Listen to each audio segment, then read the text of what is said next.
Most people calculate their retirement number using a withdrawal rate that was specifically built around the worst 30-year stretch in modern market history. You'll realize it's probably overstating what you actually need by more than you think. And there's a second layer to this tip.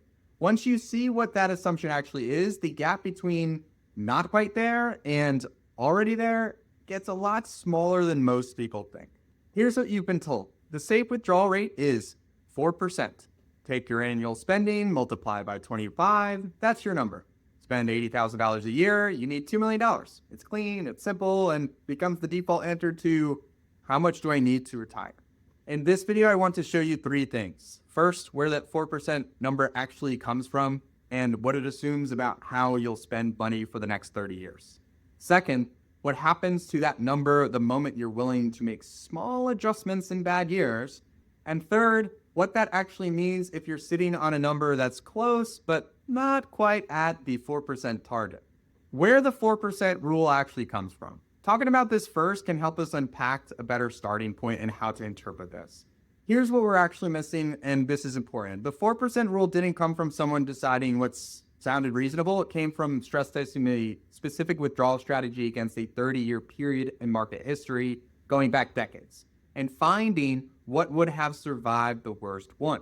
And to be specific, that research goes back to 1926, covering roughly 140 years of overlapping 30-year periods. Across all of them, the average sustainable withdrawal rate was closer to 6.5%, not 4%.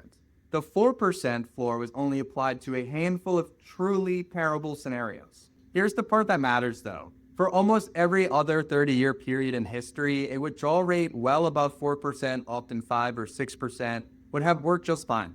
In fact, 2/3 of retirees followed a strict 4% withdrawal rate over 30 years, ended up with more than double their starting principal. You're actually more likely to finish with 5 times your original balance than you are to even dip into the principal at all based off of the study. So the 4% number isn't an average. It's the answer to one specific question. What is the highest rate that would have survived even the single worst starting point we've seen in modern investing history? There's an approach to this that has a name. It's often called a Guardrails Strategy. The most well-known version of this was developed by Jonathan Guyton and Guyton-Klinger, and it's been tested extensively across market data. The idea is straightforward. You set an upper and lower guardrail around your portfolio's value, relative to where it needs to be to support your spending. If the portfolio drops below the certain guardrail and you trim spending slightly, often by around 10% until it recovers, if it grows past the upper guardrail, you might even increase spending a bit. Most years, you're just in the middle, spending normally, and nothing changes at all. Let's make this concrete. Let's say a couple, both 60, with $1.6 million saved, and they want to spend $80,000 a year. Using the 4% rule as a baseline starting point of conservativeness, $80,000 divided by 4% means they need $2 million. They've got $1.6 million. So conventional wisdom says they need $400,000 more, and depending on how they're saving, that might mean another 3, 4, 5 years of work to close the gap.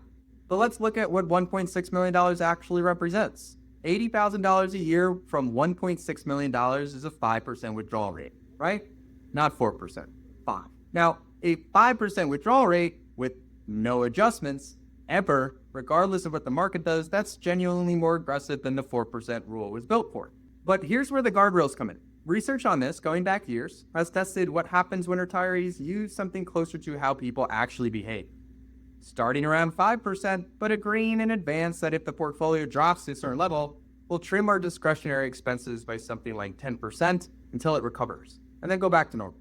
When you build that one piece of flexibility in, starting withdrawal rates closer to 5% hold up about just as well. Historically, as the rigid 4% rule does with zero flexibility.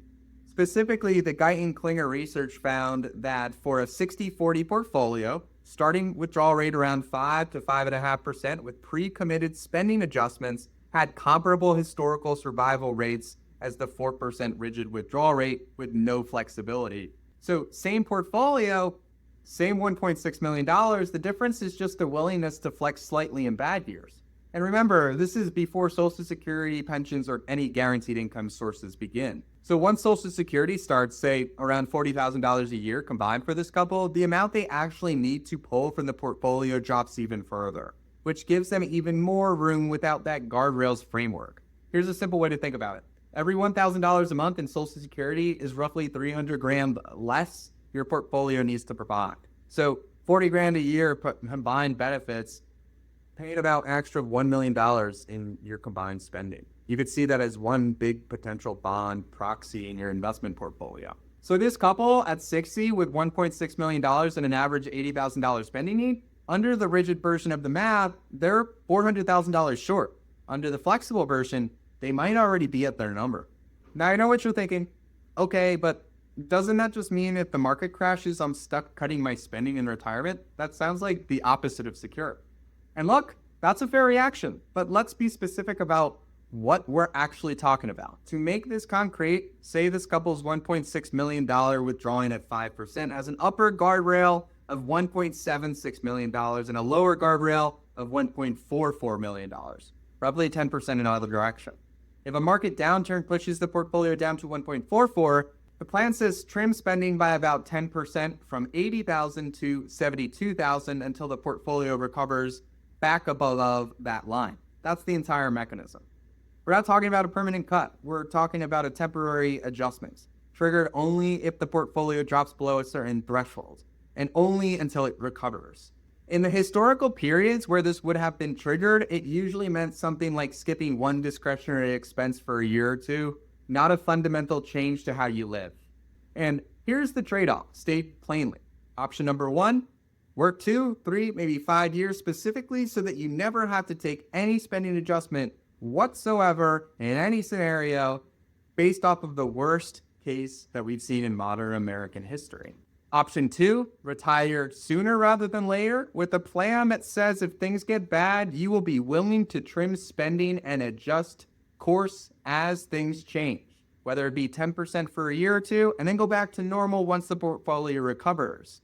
For a lot of people, when you frame it that way, side by side, option 2 is the trade they make. The problem is that almost nobody frames it this way because we're stuck trying to continue to save for the proverbial retirement winter that we just don't exactly know how cold it's going to be.